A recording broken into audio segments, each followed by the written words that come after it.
Morning, and I'm trying something new out, so if this looks a little funny, just say, hey Kirk, that looks kind of funny. Fine, I can take it. Alright, so anyway, what we're doing here, boy, that kind of brings down my collar, and that's not all that heavy.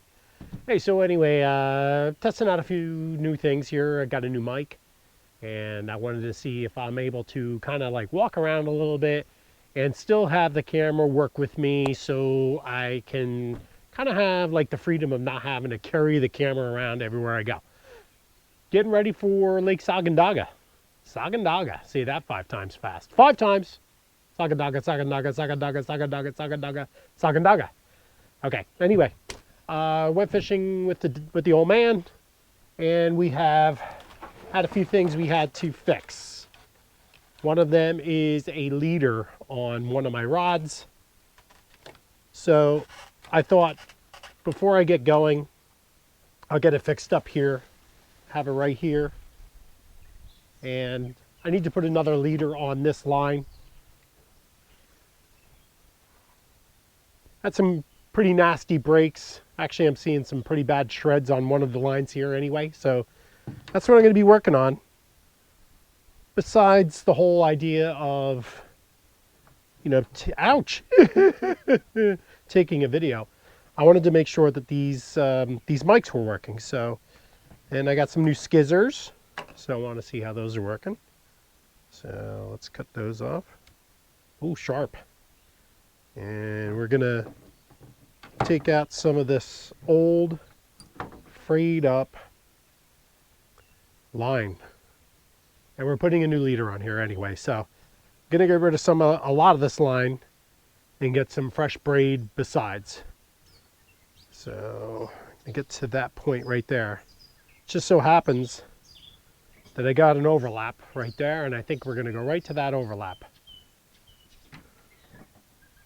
and get into some of that fresh line. After a while, the braid and the fluorocarbon starts to get beat up, and I think it's important once in a while to just kind of make a change. Switch it over a little bit, clean it up, and that's what we're doing right here. These scissors are sharp. These are by King. I just bought them. $7 was all.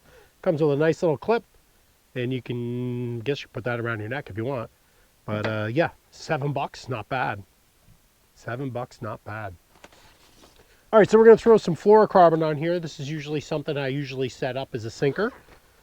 Fluorocarbon is a sinking line, and monofilament is a floating line. So we are going to, we want this thing to run not really deep, but usually put some like underspins and stuff like that on there. So I want it to go under.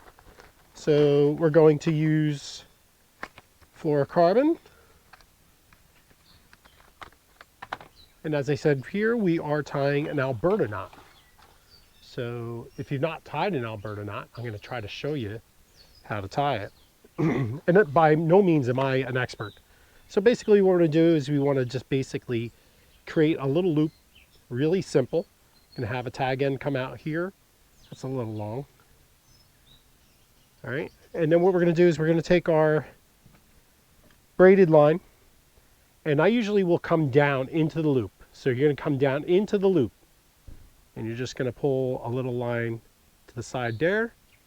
All right, and I'll put my finger in here to make sure I'm not losing my line. And then we're just going to flip this over both lines, and we're going to do that 8 times. Sometimes that loop gets a little long. Got to make sure it doesn't knot around. Like I said, we're going with 8. 8's the number. And you got to remember your number going out, because you're going to use the same number going back. And I'll show you what I mean by that. All right, so now what we're going to do here is we're going to pinch our line right here, and we're going to come back. And we're going to go back, that's right, 8 times. Keeping that loop up is really important. Basically just going right over what we've already done. Remember I said 8 times, 8 is the key. 8 times.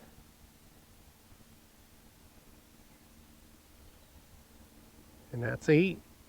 And now what we want to do is we want to make sure when you come back down, you're going to go back down the same way we went down. We're going to go down again, okay? So that's going to make it through the loop, going down, and then you're going to put that both through the loop, okay? So they're both going down now at that point.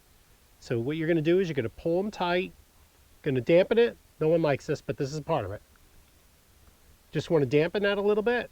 You're going to pull it snug as you can with both lines. Then you're going to release your tag ends on both sides, and you're just going to pull that snug. And it'll give you a nice tight knot like that. That is the Alberta knot. Very easy. Once you're done there, you're going to take your braided scissors. Be sure to cut the right line. It's very easy to make mistakes. Boy, there's nothing like a new pair of scissors. All right, you're going to take that knot. That's done there. And usually I'll take a set of nail clippers. Let me get those.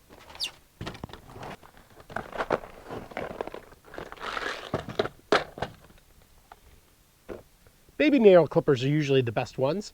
They get kind of the closest.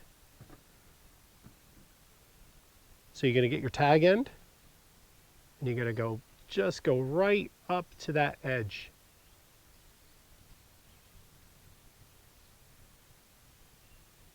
Being very careful that you don't cut into the braid. And there's your completed Alberta knot. Now, like I said, I'm no expert by any means, and I learned this knot by watching, just like you're watching right now on YouTube. And what I like to do for my tag, as far as my leader goes, I like to get 2 arm lengths on my leader. There's 1 and 2, and that's good. I like a long leader. Don't be afraid to have a long leader. It's not going to bother you. If you tie a good Alberta knot, that knot going through the eyelets, it may make a tick. It's not going to affect your casting. I thought it did at first. I'm like, oh my gosh, that thing's whacking into it. So I took it out. Believe me, my casts were worse, or about the same actually. All right, so we are going to put on, we're going to put an underspin back on. That's been effective. So I think that's where we need to be. So we're going to throw an underspin on. So let's find our underspin. Actually, we just got a brand new one.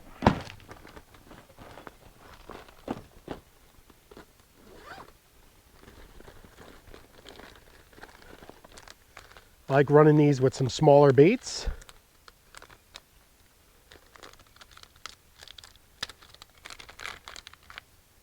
This is a dirty jig underspin. They've been pretty effective for me.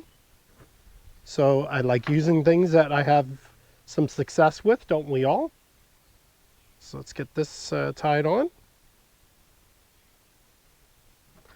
Now the next knot I'm going to tie, I really don't know the name of it. Maybe when you see it, you can comment if you know the name of it. I've always been told it's a fisherman's knot. Basically this knot, you're just going to put it through your eyelet like that. And you're going to basically make a 6 like so. Well, that's going to be a reverse 6. And you're just going to run this through about 4 times through this hole. So you're going to go 1, 2,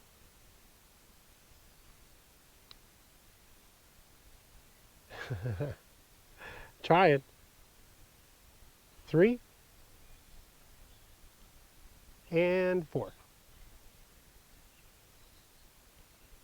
All right, then you're going to moisten that and just tighten that up, pull it tight, and that's going to give you a really clean, nice knot like so.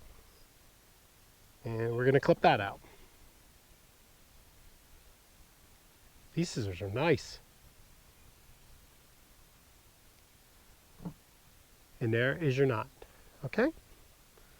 I'm not going to bother putting any plastic on this right now, only because it's just going to get worn out and shot anyway. So I'm going to reel in our line, and hopefully it didn't get hooked up on any of my rods. And see, these are the times that I like to have this mic on because you get a little too far from the camera and you lose sound. You know, I may be saying something very interesting, and I've been able to fix a lot of it through editing. You know, I've been just basically, you know, going through the voices and making them louder or silenter, louder or quieter. You know, sometimes I'll have a guest on my boat, and a lot of times I can't hear my guest. The only trouble is, I think I'd like to have a second mic for my guests as well. That would be kind of neat. All right, let's see if we can get this back in there good. I don't think I'm going to be able to get a double, but we tried. So as I said, we're all packed up to get over to Sagandaga. Never been there before. It's going to be very interesting. Hope you enjoyed watching me tie a few knots and testing out my mic. It was a lot of fun. Hopefully I just didn't unplug my mic or turn it off. A lot of fun, and like I said, that's the Alberta knot, and I think the other one's like a, I don't even know. I call it a fisherman's knot. That's what it's been described to me. And, well, really appreciate you guys watching. Hope you enjoyed the video. Hopefully the mic worked. If the mic didn't work, this is going to be one of those silent movies. Please like and subscribe. We'll see you in the next one. Thanks a lot, guys. Really appreciate you watching. Bye. La la la la la la.